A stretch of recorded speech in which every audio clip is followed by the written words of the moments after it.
करना भी नहीं, हमें अफराद पैदा करना है, हमें बच्चों को पैदा करना है। सबसे पहला काम यह करना है कि आप अपने बच्चों को पढ़ाइए। आप कहेंगे मौलाना क्या पढ़ाएं? दोनों चीज पढ़ाइए, कुरान भी पढ़ाइए, स्कूल की भी तालीम पढ़ाइए। बल्कि स्कूल में जितने भी सब्जेक्ट है वो अगर ढूंढ कर देखेंगे तो वो सब कुरान से निकाले हुए, कुरान से सब सारे सब्जेक्ट। लेकिन अलग अंग्रेजों ने अलग किया। जो स्कूल में सिलेबस है क्या, हिंदी है, इंग्लिश है, मैथ है, साइंस है, सोशल साइंस है, केमिस्ट्री है, बायोलॉजी है, ये किनका है?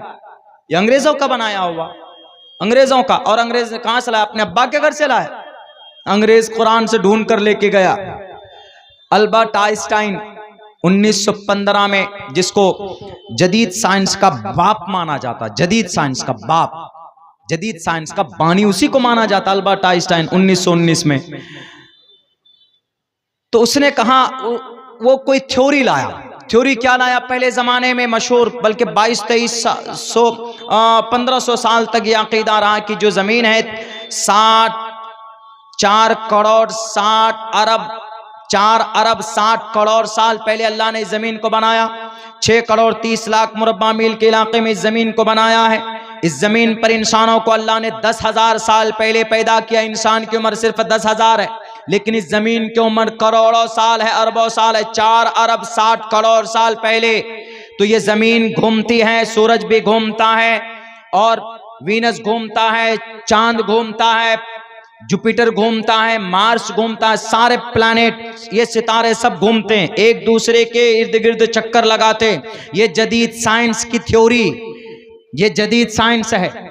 लेकिन उससे पहले क्या अकीदा था? उससे पहले, जदीद साइंस से पहले अकीदा यह था कि सूरज घूमता है, जमीन अपनी जगह पर रुकी हुई है, सितारे अपनी जगह पर रुके हुए हैं। लेकिन अल्बर्ट आइंस्टाइन ने कहा कि नहीं, जमीन भी घूमती, सितारे भी घूमते। तो किसी ने कहा कि भाई आप ये लाए कहां से, प्रूफ दीजिए। तो उन्होंने कहा कि ऑथेंटिक होली ग्रंथ कुरान हुवल्लज़ी खलक़ल लैला वन्नहार वश्शम्स वल क़मर कुल्लुन फी फ़लकिन यस्बहून।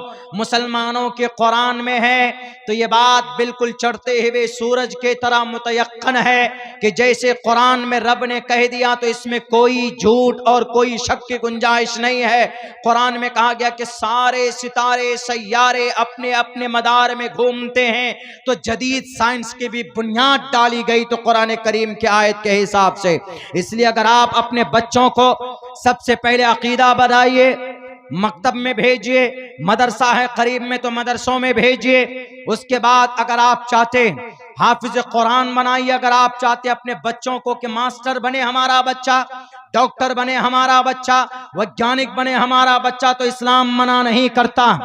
आप अपनी बेटी को भी डॉक्टर बना सकते, आप अपनी समाज की बेटियों को भी डॉक्टर और पायलट इंजीनियर बना सकते। लेकिन बेटी के लिए क्रिटिकल सिचुएशन कंडीशन है कि बेटियों को ऐसे किसी इंस्टीट्यूट में नहीं भेज सकते। उसके लिए शर्त है कि बेटी पर्दे में हो। वरना आजकल तो माँ बाप इतने आजाद मिजाज के हो गए कि बेटी को भेज देते हैं कहां पर, यूनिवर्सिटी में चले जाओ, अपना अपना बॉयफ्रेंड गर्लफ्रेंड बनाओ तुम वहां पर। तब जाकर बेटी के जिस्म के 60 टुकड़े होते। अगर पर्दे का लिहाज न किया जाए तो बेटी के जिस्म के 35 टुकड़े भी हुए हैं। अगर पर्दे का लिहाज न किया जाए तो बेटी के जिस्म के 60 टुकड़े भी हुए। मैं झूठ नहीं बोलता। अब से 1 साल पहले मुंबई दिल्ली के अंदर आफताब श्रद्धा का मामला लोगों के सामने कि उस श्रद्धा के जिस्म के 35 टुकड़े हुए। उन दोनों की शादी नहीं हुई थी, इसी बॉयफ्रेंड गर्लफ्रेंड वाला रिश्ते में रहते थे। यानी लड़की लड़का दोस्त बनकर हर वो संबंध, हर वो काम करते थे जो हस्बैंड वाइफ करते हैं या मियां बीवी के दरमियान में जायज हो सकता। लेकिन आजकल की नई जनरेशन लड़की को दोस्त बनाते, लड़के को अपना सब कुछ मान लेते हैं निकाह से पहले। इस्लाम में इसकी कोई गुंजाइश नहीं है। समाज की माँ और बहनों, अपने बच्चों की सही तरबियत करो। उसकी जिस्म के अंदर और उसकी पूरी जिंदगी के अंदर सबसे कीमती चीज अगर कोई है तो उसकी इज्जत है। अगर उसकी इज्जत लूट ली जाए तो फिर उसको जिंदा वो मुकम्मल तौर पर नहीं रह सकती। अगर इस पर अमल न किया जाए तो लक्ष्मी नाम की लड़की नेपाल की थी, अभी बेंगलोर के अंदर उसके जिस्म के 60 टुकड़े किए उसके दोस्त ने। उसका दोस्त, उसका गर्ल बॉयफ्रेंड, जिसको दोस्त बोला जाता है, बाजारू लैंग्वेज इस्तेमाल करते हैं।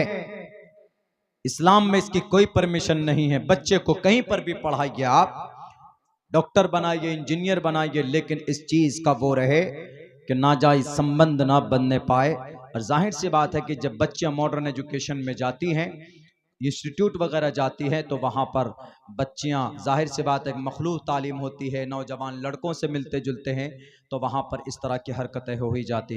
लेकिन अल्हम्दुलिल्लाह आज भी हमारे मुल्क हिंदुस्तान में कई ऐसे इदारे हैं जहाँ पर लड़कियों के लिए MBBS MD की प्रिपरेशन अलग तरीके पर सेपरेट तौर पर किया जाता, कराया जाता। वहाँ पर भेजिए, बच्चों को पढ़ाइए। अगर आप कराना चाहते हैं तो बेहतर है कि आप अपने बच्चे को हाफिज भी बनाइए, आलिम भी बनाइए, और वहीं पर आप अपने बच्चे को मैट्रिक की भी सर्टिफिकेट दीजिए, इंटर भी कराइए, ग्रेजुएशन भी कराइए, पोस्ट ग्रेजुएशन कराइए, सब कुछ कराइए, ये भी जरूरी है। अगर नहीं होगा तो वकील कहां से लाएंगे, डॉक्टर कहां से लाएंगे? इस्लाम में ये चीज मना नहीं है। आपके पास अगर इतनी सकत है तो आप दोनों काम कराइए। पढ़ सकता है बच्चा, आराम से पढ़ सकता। हमारे स्कूल के अंदर ऐसा निसाब अब नाफिज करने वाले, यानी बच्चा 8 साल का वक्त हम लेंगे, बच्चा नर्सरी में आएगा, नर्सरी से लेकर मैट्रिक तक पढ़ाएंगे उसको हम 8 साल में। लेकिन उसी 8 साल में, यानी जिस दिन बच्चे को मैट्रिक का सर्टिफिकेट देंगे, उसी दिन बच्चे को हाफिज कुरान होने की दस्तार भी बांधेंगे। एक ही मदरसे में, एक ही स्कूल में, एक ही छत के नीचे हम दोनों तालीम देंगे, जो शरीयत के खिलाफ नहीं। आज जरूरत है, अगर नहीं तो रेलवे स्टेशन जाएंगे तो वहां ट्रेन के ऊपर नाम लिखा रहता है, Katihar to Moradabad, terminal 1 to terminal 2। अब जाकर परेशान, टर्मिनल 1 क्या है? तो ये जब भी आपको इसका इल्म आएगा, नॉलेज आएगा, जब आप ABCDEFG पढ़ेंगे। अंग्रेजी जुबान अंग्रेज के अब्बा के घर के नहीं है। अंग्रेजी जुबान that is connected, that is belong to अल्लाह सुब्हानहू व तआला। अल्लाह ने कुरान में कहा है, इख्तिलाफ अल्सिनतिकुम व अल्वानिकुम। इसका सही इस्तेमाल होना चाहिए। जो लोग प्रोपेगेंडे करते हैं, जो लोग साजिशें रचते हैं, उन लोगों को जवाब देने के लिए इस्तेमाल होना चाहिए, क्योंकि सारी चीज़ें तकरीबन उन्हीं लैंग्वेज के अंदर में आजकल फराहम है, तो उनके ऊपर रिसर्च करना आसान होता। तो पहला काम, अपने बच्चों को पढ़ाइए। बहुत आसान, पढ़ा सकते। यही मदरसा है। अगर आपके गांव में 500 घर है, अगर आप 200 रुपए निकाल देंगे तो सालाना कितना, महीने में 1 लाख रुपए आराम से निकलेगा। मदरसे का बजट निकल जाएगा। कितना निकालना? 200। आप कहेंगे मौलाना 200 में तो यहाँ योगी जी की अम्मा का गोश्त ले आते हैं हम लोग खाने के। 200 रुपए मच्छी खाएंगे, मटन खाएंगे, चिकन खाएंगे। योगी जी की अम्मा कहां बना है, देखो कहां कटा है। योगी जी की अम्मा समझते, गाय को योगी जी की अम्मा बोलते। बहरे